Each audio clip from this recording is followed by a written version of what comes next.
Hello दोस्तों, स्वागत है आपका मेरे YouTube चैनल परीक्षा प्लान में। तो जैसा कि आप लोगों को पता है कि प्रीवियस ईयर के SST के क्वेश्चंस को सॉल्व कर रहे हैं। तो आज ये पेपर है सितंबर 2016 वाला। तो इसमें जो भी SST के क्वेश्चंस हैं उनको सॉल्व करेंगे। तो चलिए वीडियो को शुरू करते हैं। यदि आप चैनल पर नए हैं तो चैनल को सब्सक्राइब कर लीजिए। इसके अलावा NCERT क्लास 6 to 8 की हिस्ट्री और जियोग्राफी की क्लास भी चल रही है, तो आप लोग उन वीडियो को भी अवश्य देखिएगा। तो चलिए शुरू करते हैं आज के वीडियो को। पहला प्रश्न है, गणितज्ञ तथा खगोल शास्त्री आर्यभट्ट ने आर्यभट्टियम नामक पुस्तक निम्नलिखित भाषाओं में से किसमें लिखी थी? In which one of the following languages mathematician and astronomer Aryabhata wrote his book Aryabhatiyam? पहला विकल्प है प्राकृत, दूसरा है हिंदी, तीसरा है पाली और चौथा है संस्कृत। तो आर्यभट्ट ने आर्यभट्टियम नामक पुस्तक है उसे संस्कृत भाषा में लिखा था। चौथा विकल्प इसमें सही है और यह पुस्तक है एक कविता की तरीके से पढ़ी जा सकती है। पुस्तक में 123 श्लोक हैं और इसके 4 खंड हैं, यानी पुस्तक को 4 खंडों में विभाजित किया गया है। अगला प्रश्न है, निम्नलिखित स्तूपों में से किस एक को उस स्थान के रूप में चिन्हित किया गया जहां बुद्ध ने पहली बार उपदेश दिया था? पहला विकल्प है बोध गया, दूसरा विकल्प है सारनाथ, तीसरा है सांची और चौथा है थोटला कोंडा। तो गौतम बुद्ध ने पहली बार उपदेश दिया था सारनाथ में, दूसरा विकल्प इसमें सही है। बोध गया में उन्हें ज्ञान की प्राप्ति हुई थी। जन्म उनका लुम्बिनी में हुआ था और उनका महापरिनिर्वाण कुशीनगर में हुआ था। अगला प्रश्न है, संगम कविताओं में 3 राजवंशों को मुवेनदार कहा गया है। तो कौन से ऐसे 3 राजवंश हैं जिन्हें मुवेनदार कहा गया है? पहला विकल्प है चेर पाल राष्ट्रकूट, दूसरा विकल्प है चोल राष्ट्रकूट पांड्य, तीसरा विकल्प है पाल चोल पांड्य और चौथा है चोल चेर पांड्य। तो इस प्रश्न के लिए चौथा विकल्प सही है, चोल चेर पांड्य। तो मुवेनदार जो है यह तमिल भाषा का शब्द है जिसका अर्थ है 3 प्रमुख 3 शासक परिवारों के मुखिया।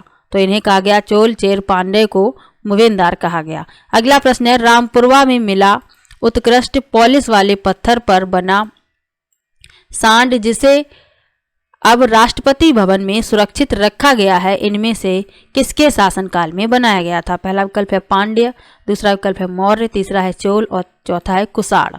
तो इस प्रश्न के लिए दूसरा विकल्प सही है, मौर्य।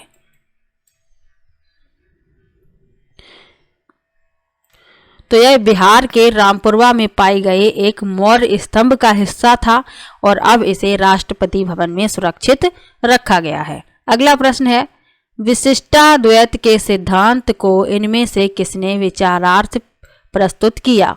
पहला विकल्प है अल्लमा प्रभु, दूसरा है शंकर, तीसरा है रामानुज और चौथा है बसवन्ना। तो विशिष्टाद्वैत के सिद्धांत का प्रतिपादन किया रामानुज ने, तीसरा विकल्प इसमें सही है।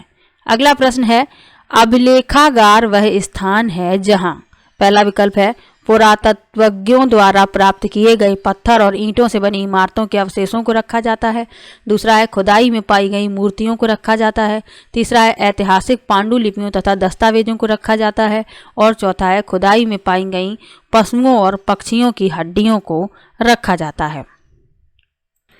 तो अभिलेखागार वह स्थान है जहां पर ऐतिहासिक पांडुलिपियों तथा दस्तावेजों को रखा जाता है, तीसरा विकल्प इसमें सही है। अगला प्रश्न है, 12वीं शताब्दी के मध्य कर्नाटक में प्रारंभ हुए वीर शैव आंदोलन के संदर्भ में निम्नलिखित कथनों में से कौन सा कथन सही है?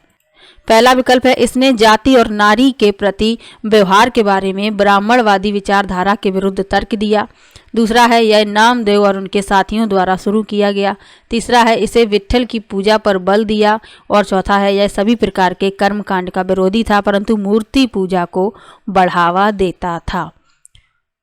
तो वीर शैव आंदोलन के विषय में सही कथन है इसने जाति और नारी के प्रति व्यवहार के बारे में ब्राह्मणवादी विचारधारा के विरुद्ध तर्क दिया, पहला विकल्प इसमें सही है। अगला प्रश्न है, दिल्ली की आरंभिक सल्तनत के समय में बंदगां के बारे में निम्नलिखित कथनों ए और बी पर विचार कीजिए तथा सही उत्तर का चयन कीजिए। लिखा है बंदगा विशेष गुलाम थे जिन्हें सैनिक सेवा के लिए खरीदा जाता था और उन्हें राज्य के बहुत ही महत्वपूर्ण राजनीतिक पदों पर काम करने के लिए बड़ी सावधानी से प्रशिक्षित किया जाता था। बंदगा पूरी तरह अपने मालिकों पर निर्भर होते थे, इसलिए सुल्तान उन पर विश्वास नहीं करते थे और न उन पर निर्भर हो सकते थे। तो इसमें ए बिल्कुल सही लिखा है कि बंदगा विशेष गुलाम थे जिन्हें सैनिक सेवा के लिए खरीदा जाता था और उन्हें राज्य के बहुत ही महत्वपूर्ण राजनीतिक पदों पर काम करने के लिए बड़ी सावधानी से प्रशिक्षित किया जाता था। ए सही है, लेकिन बी जो है वह गलत है। ए सही बी गलत, पहला विकल्प इसमें सही है। अगला प्रश्न है इन नाविकों में से किसने भारत का समुद्री रास्ता पाने के लिए पश्चिम की ओर प्रस्थान कर अटलांटिक महासागर को पार किया? पहला विकल्प है जुअन जंग, दूसरा है वास्को डी गामा, तीसरा है क्रिस्टोफर कोलंबस और चौथा है फाजियन।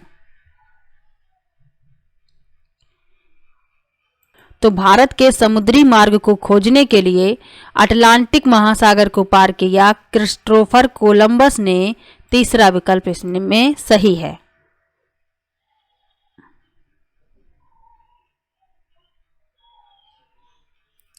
अगला प्रश्न है निम्नलिखित राजवंशों में से किसने अपने अभिलेखों में मलयालम भाषा एवं लिपि का प्रयोग किया? पहला विकल्प है कुषाण, दूसरा है चोल, तीसरा है चेर और चौथा है पांड्य। तो अपने अभिलेखों में मलयालम भाषा एवं लिपि का प्रयोग किया चेर ने, तीसरा विकल्प इसमें सही है।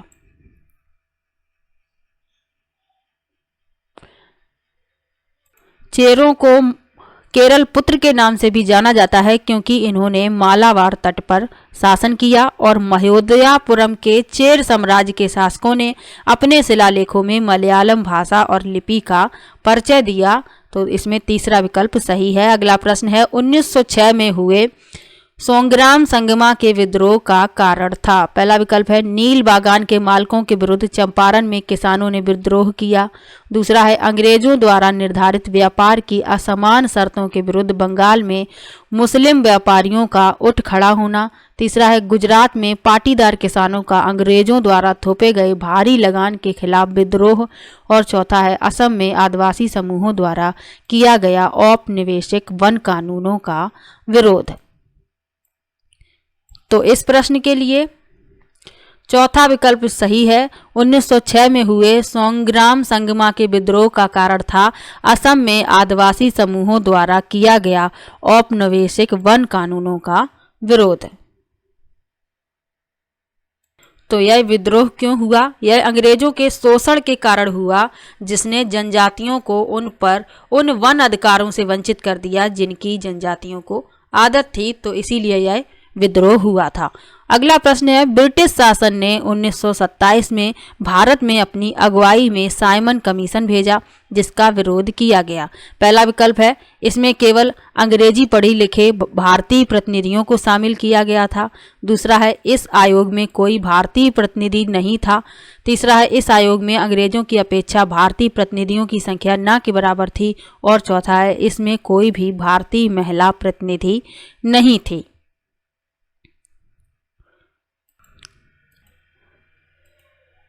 तो इसमें कोई भी भारतीय प्रतिनिधि नहीं था, तो इसीलिए साइमन कमीशन का विरोध किया गया। हर जगह काले झंडे और गो बैक साइमन के नारों से इसका विरोध किया गया। दूसरा विकल्प इसमें सही है। अगला प्रश्न है निम्नलिखित के सही जोड़े बनाइए, यानी कि मिलान करना है। तो चलिए मिलाते हैं। ब्रह्म समाज,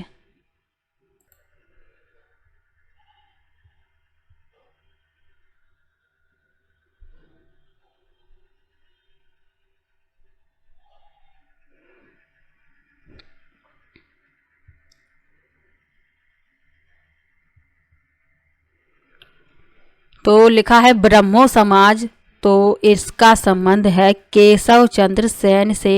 ब्रह्म समाज की स्थापना किसने की? तो ब्रह्म समाज की स्थापना की 1828 में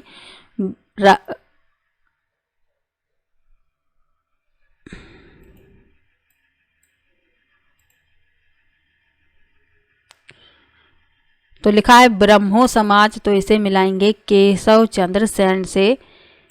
ब्रह्मो समाज का संबंध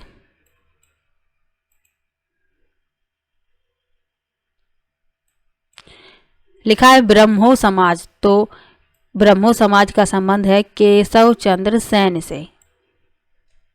दूसरा लिखा है युवा बंगाल आंदोलन, तो इसका संबंध है हेनरी लुइस विवियन डेरोजियो से, यानी तीसरे से मिला देंगे। रामकृष्ण मिशन स्वामी विवेकानंद, इसे पहले से मिलाएंगे। और अलीगढ़ आंदोलन सैयद अहमद खां, तो इस क्रम में दूसरा विकल्प सही होगा। ए का चौथा, बी का तीसरा, सी का पहला और डी का दूसरा। अगला प्रश्न देखते हैं।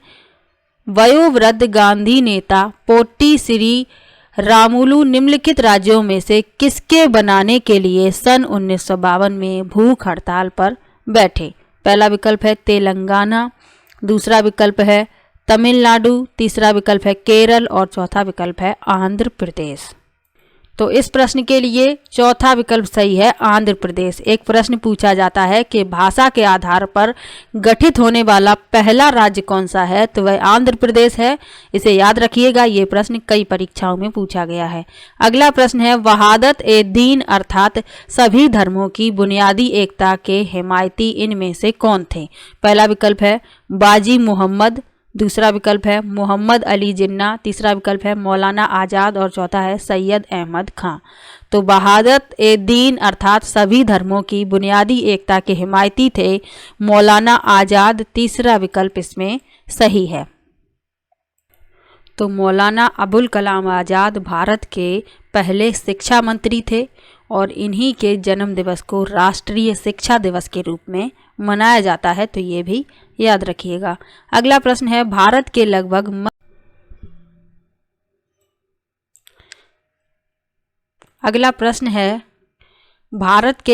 मध्य भाग से होकर गुजरने वाला प्रमुख अक्षांश है। पहला विकल्प है आर्कटिक वृत्त, दूसरा है भूमध्य रेखा विषुवत वृत्त, तीसरा है मकर रेखा मकर वृत्त और चौथा है कर्क रेखा यानी कि कर्क वृत्त। तो भारत के लगभग मध्य भाग से होकर गुजरने वाला प्रमुख अक्षांश है कर्क रेखा या कर्क वृत्त। एक प्रश्न और पूछा जाता है कि कर्क रेखा भारत के कितने राज्यों से होकर गुजरती है, तो यह 8 राज्यों से होकर गुजरती है। कौन कौन से हैं वह 8 राज्य? गुजरात, राजस्थान, मध्य प्रदेश, छत्तीसगढ़, झारखंड, पश्चिम बंगाल, त्रिपुरा और मिजोरम। तो ये 8 राज्य हैं जिनसे होकर कर्क रेखा गुजरती है। अगला प्रश्न है निम्नलिखित में से कौन सी पृथ्वी दिन की परिभाषा है? पीडीएफ साफ नहीं है लेकिन मैं बोलती जा रही हूँ, उसको सुनते जाइएगा। लिखा है वे दिन जिन पर पूरी पृथ्वी पर दिन और रात बराबर होते हैं। दूसरा है पृथ्वी की गति जो सूर्य के चारों ओर कक्ष में होती है। तीसरा है देशांतरों के मध्य की दूरियां और चौथा है पृथ्वी का अपने अक्ष पर एक चक्कर पूरा करने में लगा समय। तो पृथ्वी दिन की परिभाषा क्या है कि पृथ्वी का अपने अक्ष पर एक चक्कर पूरा करने में लगा समय। चौथा विकल्प इसमें सही है। अगला प्रश्न है निम्नलिखित के सही जोड़े बनाइए, यानी कि जोड़े बनाना है, मिलान करना है। तो चलिए मिलाते हैं। उष्णकटिबंधीय वर्षावन, इसे मिलाएंगे महोगनी तीसरे से। उष्णकटिबंधीय पतझड़ वन, इसे साल से मिलाएंगे। कटीली झाड़ियाँ, इसे दूसरे से मिलाएंगे बबूल से। और मैंग्रोव वन सुंदरी, इसे पहले से मिलाएंगे। तो इस क्रम में दूसरा विकल्प सही है। अगला प्रश्न है मैत्री और दक्षिण गंगोत्री नामक भारत के शोध संस्थान निम्नलिखित महाद्वीपों में से कहाँ स्थित है? पहला विकल्प है यूरोप, दूसरा है ऑस्ट्रेलिया, तीसरा है अफ्रीका और चौथा है अंटार्कटिका।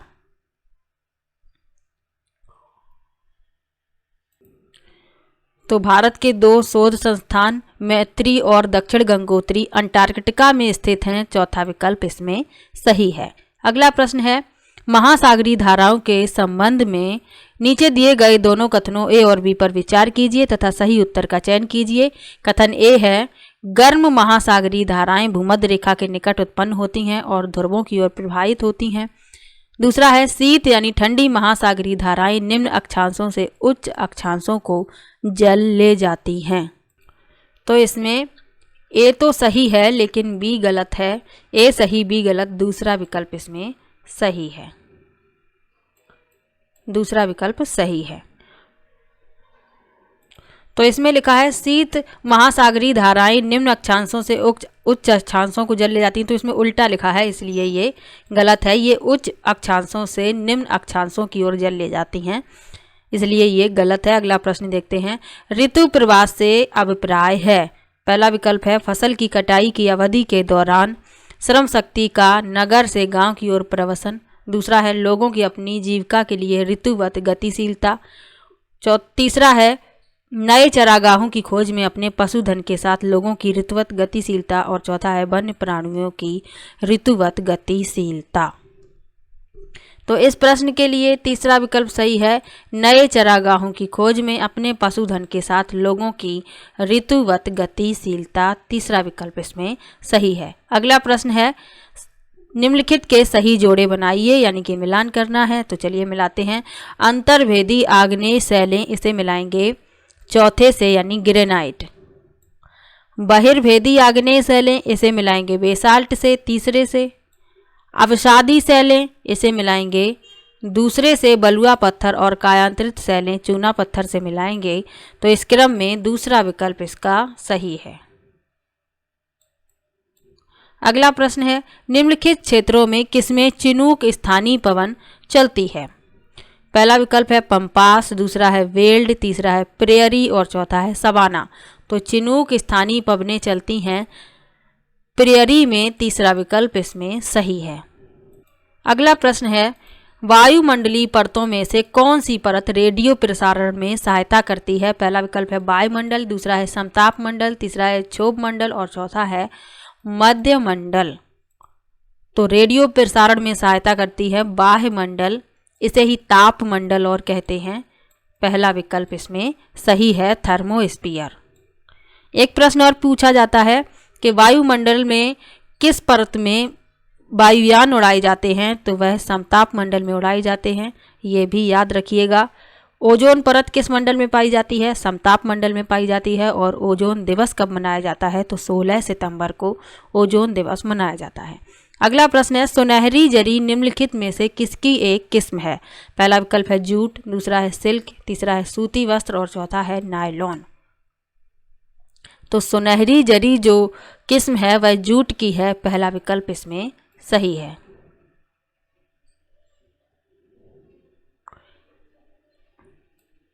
अगला प्रश्न है जनसंख्या घनत्व से अभिप्राय है। पहला विकल्प है भूपृष्ठ पर लोगों के फैलने का स्वरूप, दूसरा है पृथ्वी के पृष्ठ के एक इकाई क्षेत्र में रहने वाले लोगों की संख्या, तीसरा है किसी क्षेत्र विशेष में रहने वाले लोगों की संख्या और चौथा है एक निश्चित अवधि के दौरान लोगों की संख्या। तो जनसंख्या घनत्व से अभिप्राय है पृथ्वी के पृष्ठ के एक इकाई क्षेत्र में रहने वाले लोगों की संख्या, दूसरा विकल्प इसमें सही है। अगला प्रश्न है पृथ्वी की सतह के निकट स्थित खनिजों को बाहर निकालने के लिए निम्नलिखित में से किस विधि का प्रयोग किया जाता है। पहला विकल्प है कूपिकी खनन, दूसरा है विवृत खनन, तीसरा है आखनन और चौथा है कूपक। तो पृथ्वी की सतह के निकट स्थित खनिजों को बाहर निकालने के लिए आखनन का उपयोग किया जाता है, जिसे उत्खनन भी कहते हैं, तीसरा विकल्प इसमें सही है। कूपिकी खनन क्या है। तो यह वह प्रक्रिया है जहां खनिक अपनी वांछित गहराई तक पहुंचने तक सीधे खुदाई करते हैं, तो इसे कहते हैं कूपिकी खनन। विवृत खनन क्या है। तो यह वह प्रक्रिया है जिसके तहत खनिजों का खनन पृथ्वी की सतह के पास किया जाता है, तो इसे विवृत खनन कहते हैं। कूपक क्या है। तो यह काटने की प्रक्रिया है जो ठोस सामग्री या जमीन में गोलाकार क्रॉस सेक्शन के छेद को काटने के लिए ड्रिल बिट का उपयोग करती है, तो इसे कहते हैं कूपक। अगला प्रश्न देखते हैं उद्योग के निम्नलिखित प्रकारों में से टोकरी बुनाई किसका एक उदाहरण है। पहला विकल्प है वृहताकार, दूसरा है सहकारी क्षेत्र, तीसरा है लघु आकार और चौथा है संयुक्त क्षेत्र। तो टोकरी बुनना उदाहरण है लघु आकार का। तीसरा विकल्प इसमें सही है, स्मॉल स्केल। अगला प्रश्न है, तानाशाही के संदर्भ में निम्नलिखित कथनों में से कौन सा कथन गलत है? पहला विकल्प है, तानाशाह द्वारा लिए गए निर्णयों पर तानाशाह को स्पष्टीकरण देने की आवश्यकता नहीं होती है। दूसरा है, तानाशाही में तानाशाह द्वारा लिए गए निर्णयों पर लोग प्रश्न उठा सकते हैं। तीसरा है, तानाशाही में तानाशाह द्वारा लिए गए निर्णयों पर लोग प्रश्न नहीं कर सकते। और चौथा है, अंतिम निर्णय लेने की शक्ति तानाशाह में निहित होती है।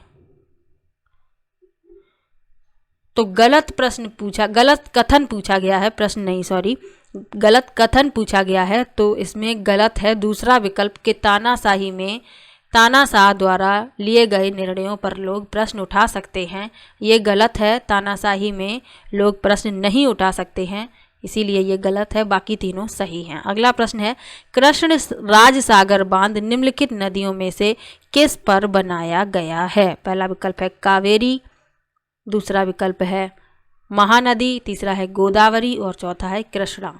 तो कृष्ण राजसागर बांध कावेरी नदी पर बनाया गया है, पहला विकल्प इसमें सही है।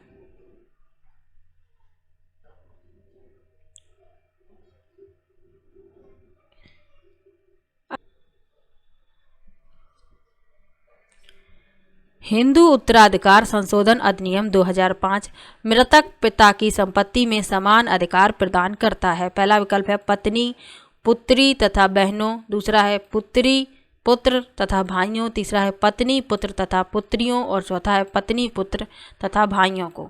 तो इस प्रश्न के लिए तीसरा विकल्प सही है, पत्नी, पुत्र, पुत्रों तथा पुत्री और पुत्रियों को, तीसरा विकल्प इसमें सही है। अगला प्रश्न है, भारतीय राष्ट्र राज्य का वर्णन करने के लिए विविधता में एकता मुहावरा इन राष्ट्रीय नेताओं में से किसने दिया? पहला विकल्प है बाल गंगाधर तिलक, दूसरा विकल्प है महात्मा गांधी, तीसरा विकल्प है सरदार वल्लभ भाई पटेल और चौथा विकल्प है पंडित जवाहरलाल नेहरू। तो विविधता में एकता का नारा दिया पंडित जवाहरलाल नेहरू ने, चौथा विकल्प इसमें सही है। अगला प्रश्न है, जनपद पंचायत के कार्यों के विषय में निम्नलिखित दो कथनों ए और बी पर विचार कीजिए तथा सही उत्तर का चयन कीजिए। लिखा है जनपद पंचायत जिला स्तर पर विकास योजनाएं निर्धारित करती है। दूसरा है जनपद पंचायत ग्राम पंचायतों के मध्य धन वितरण नियमित करने में जिला परिषद की सहायता करती है। तो इसमें जनपद पंचायत जिला स्तर पर विकास योजनाएं निर्धारित करती है, सही है। जनपद पंचायत ग्राम पंचायतों के मध्य धन वितरण में नियमित करने में जिला परिषद की सहायता करती है, गलत है, ए सही बी गलत, दूसरा विकल्प इसका उत्तर है। अगला प्रश्न है, सूचना का अधिकार अधिनियम पर निम्नलिखित दो कथनों ए और बी पर विचार कीजिए तथा सही उत्तर का चयन कीजिए। लिखा है सूचना का अधिकार अधिनियम के माध्यम से कोई भी नागरिक केवल केंद्रीय सरकार के विभागों की कार्यप्रणाली के संदर्भ में सूचना प्राप्त कर सकता है। कथन बी लिखा है सूचना का अधिकार अधिनियम के अंतर्गत सूचना प्राप्त करने के लिए नागरिक को किसी स्तर के किसी न्यायालय में सबसे पहले याचिका दाखिल करनी पड़ती है। तो इसमें दोनों ही गलत हैं, ए और बी दोनों गलत, पहला विकल्प इसका उत्तर है। अगला प्रश्न है, सुल्ताना का स्वप्न नामक कहानी की लेखिका इनमें से कौन थी? पहला विकल्प है पंडिता रमाबाई, दूसरा विकल्प है रुकैया सखावत हुसैन, तीसरा है मुमताज अली और चौथा है रास सुंदरी देवी। तो सुल्ताना का स्वप्न नामक पुस्तक लिखी है रुकैया सखावत हुसैन ने, दूसरा विकल्प इसमें सही है। अगला प्रश्न है, गुलामगिरी नामक पुस्तक इनमें से किसने लिखी? पहला विकल्प है डॉक्टर बी.आर. अम्बेडकर, दूसरा विकल्प है ई.वी. रामास्वामी पेरियार, तीसरा विकल्प है ज्योतिराव फुले और चौथा विकल्प है नारायण गुरु। तो गुलामगिरी नामक पुस्तक लिखी है ज्योतिराव फुले ने, तीसरा विकल्प इसमें सही है। अगला प्रश्न है, भारतीय न्यायिक व्यवस्था के संदर्भ में अपील की व्यवस्था का अर्थ है। पहला विकल्प है कोई भी अपने मामले पर बिना किसी कानूनी डिग्री के न्यायालय में बहस कर सकता है, दूसरा है विधायिका, कार्यपालिका और न्यायपालिका के बीच शक्तियों का बंटवारा। तीसरा है ऊपरी अदालतों के फैसले निचली अदालतों को मान्य होते हैं। और चौथा है किसी व्यक्ति को अगर ऐसा लगता है कि निचली अदालत द्वारा दिया गया फैसला सही नहीं है तो वह उससे ऊपर अदालत में अपील कर सकता है। तो इस प्रश्न के लिए चौथा विकल्प सही है। भारतीय न्यायिक व्यवस्था के संदर्भ में अपील व्यवस्था का अर्थ है कि किसी व्यक्ति को अगर ऐसा लगता है कि निचली अदालत द्वारा दिया गया फैसला सही नहीं है तो वह उससे ऊपर की अदालत में अपील कर सकता है। अगला प्रश्न है सरकार के कार्यपालिका अंग से अभिप्राय है। पहला विकल्प है देश का प्रत्येक नागरिक जो सार्वभौमिक वयस्क मताधिकार का उपयोग करता है। दूसरा है निर्वाचित प्रतिनिधि। तीसरा है लोगों का समूह जो कानूनों को लागू करने और शासन चलाने के लिए उत्तरदायी है। और चौथा है उच्चतम न्यायालय तथा उच्च न्यायालयों के न्यायाधीश। तो इस प्रश्न के लिए तीसरा विकल्प सही है, लोगों का समूह जो कानूनों को लागू करने और शासन चलाने के लिए उत्तरदायी है। तीसरा विकल्प इसमें सही है। अगला प्रश्न है संविधान का अनुच्छेद 22 सुनिश्चित करता है। पहला विकल्प है गिरफ्तारी के दौरान या हिरासत में दुर्व्यवहार से बचने का अधिकार। दूसरा है संवैधानिक उपचार का अधिकार। तीसरा है शोषण के विरुद्ध अधिकार और चौथा है शिक्षा का अधिकार। तो संविधान का अनुच्छेद 22 सुनिश्चित करता है गिरफ्तारी के दौरान या हिरासत में दुर्व्यवहार से बचने का अधिकार। पहला विकल्प इसमें सही है। अगला प्रश्न है लोकसभा में सत्ताधारी दल का मुखिया इनमें से कौन होता है। पहला विकल्प है उपराष्ट्रपति। दूसरा है राष्ट्रपति। तीसरा है प्रधानमंत्री और चौथा है अध्यक्ष। तो लोकसभा में सत्ताधारी दल का मुखिया प्रधानमंत्री होता है। तीसरा विकल्प इसमें सही है। तो ये पेपर जो था वह सितंबर 2016 वाला था, जिसमें एसएसटी के जो भी प्रश्न थे उनको सॉल्व कर लिया है। पेडागोजी के प्रश्नों को बाद में सॉल्व करवाएंगे। तो मिलते हैं नेक्स्ट वीडियो में। तो वीडियो कैसा लगा कमेंट बॉक्स में ज़रूर बताइएगा। वीडियो को लाइक कीजिए, शेयर कीजिए और चैनल को सब्सक्राइब कर लीजिए। मिलते हैं नेक्स्ट वीडियो में, तब तक के लिए बाय बाय।